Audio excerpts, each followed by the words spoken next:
Top 10 things to do in Rhodes, Greece.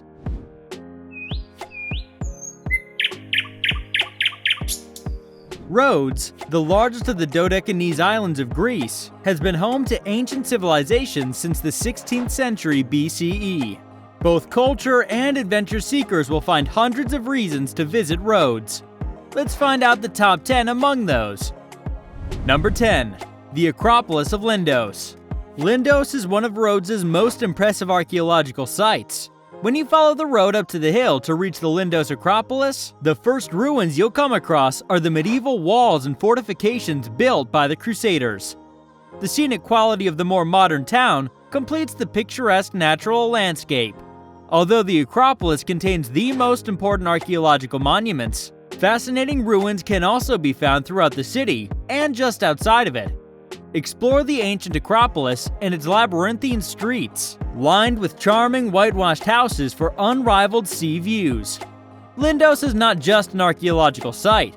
Its beaches are well known for their golden sand, so you better bring a towel. Number 9. Monolithos Castle. In the village of Monolithos, which means the Lonely Rock, there's a medieval castle standing amid the pine trees on a large outcrop of an isolated rock. After leaving your car at the bottom, a 10-minute walk will take you to the summit. The Church of Agios Panteleimon is located within the castle walls. There's a small cafe beneath the castle in an attractive stone building. The road continues to Forni, the beach of Monolithos, which is ideal for those who enjoy pebbles, waves, in a peaceful setting. This 15th century Venetian castle once protected the settlement from pirate raids.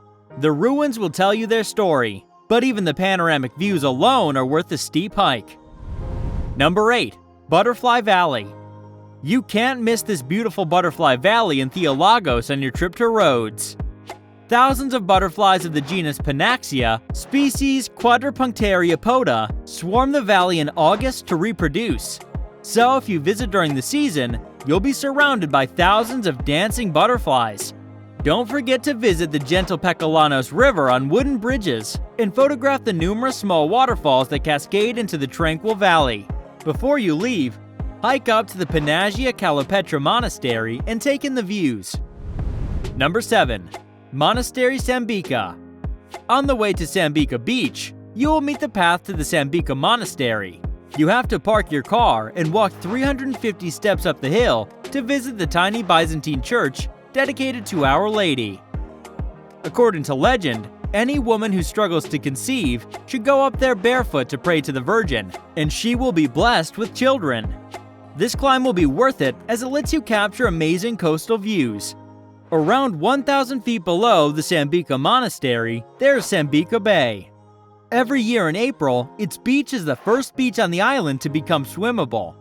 The golden sands are surrounded by rugged limestone promontories, and the shallow waters are warm, making them ideal for children to swim in.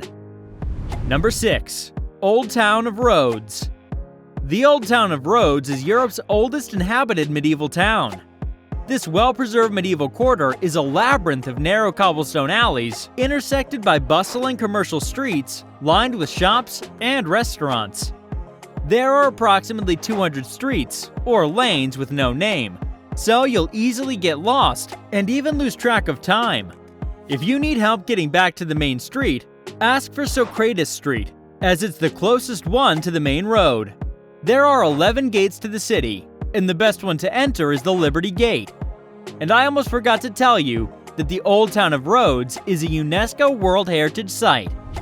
Number 5. Palace of the Grand Masters. Street of the Knights, as the name says, was where the Inns of the Knights of St. John were located. Its finely chiseled sandstone buildings form one continuous facade that rises to a double archway, spanning the road at its peak. The Palace of the Grand Masters is located at the top of Knight Street.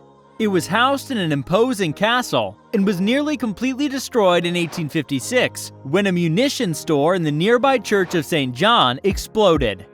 It was rebuilt by the Italians in the 1930s as a summer residence for King Victor Emmanuel and Mussolini. But none of them used it. You can climb the grandiose staircase to see the ostentatious upper floor decorations, including Hellenistic mosaics from Kos. There are adjoining ground floor galleries, which cover daily life in the Hellenistic city, as well as the role of the Knights Outpost as a trade port. Number 4. Museums in Rhodes. Rhodes has a long, vivid history to it. Thus, having many museums is quite normal. The Archaeological Museum is one of the best places to visit in Rhodes Old Town, housed in a medieval building inside the palace of the Grand Master.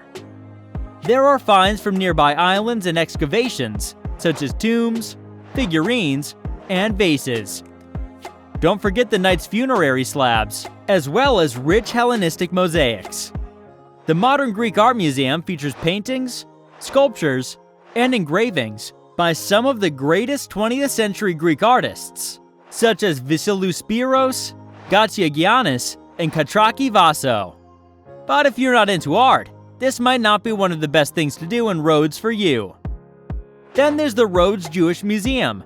Aside from the large Turkish community that still lives in the Old Town, the Jews were the other local minority that lived in the quarter. Few of those deported to Auschwitz by the Nazis in June 1944 returned. Their synagogue, Kal Kadash Shalom on Simau, is primarily kept as a memorial. However, it houses the excellent Rhodes Jewish Museum, which exhibits the community's former life and far-flung diaspora. I cannot skip this, but it's not a must-visit after all. But if your children need a fun break, visit the Toy Museum in Archipoli. You can see all kinds of Greek toys from 1930 to 1990 here. There's even a games room with vintage arcade machines on the road connecting Archipoli and Synthos. Number 3. Symi Island. Symi is a fantastic island that's a short boat ride away from Rhodes. The island is so charming and picturesque, and a boat trip to Symi is easily one of the best ways to see it. Once there, make sure to visit Kora and Petty Beach, Marathunda Beach, Panormitis Monastery, and Symi's Old Town. Most say that it's like stepping into a painting when you visit the tiny island of Symi, because the architecture of the village is a rainbow of pastel colors. Its vibe is one of the sultry summers and lazy afternoons on the beach. Admire the imposing seafront mansions, swim in the warm ocean, and enjoy romantic lunches at charming coastal cafes. Number 2. Seven Springs. It's time to relax and enjoy the coolness of a waterfall. The fall and its small lake of the Epipyges, or the Seven Springs, will have you feeling at ease in no time. This is a magical place, surrounded by lush Mediterranean greenery. The scent of pine in the air, rustic bridges, and trickling streams will take you to another dimension. From the main site, a signposted footpath leads there, as does a tunnel carrying a stream.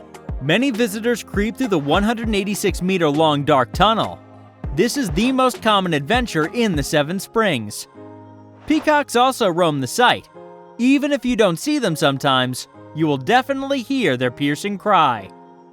Set in some of the deepest shade by the water's edge, the Taverna, which only opens during the winter, is an atmospheric place to refresh, and the food is also good.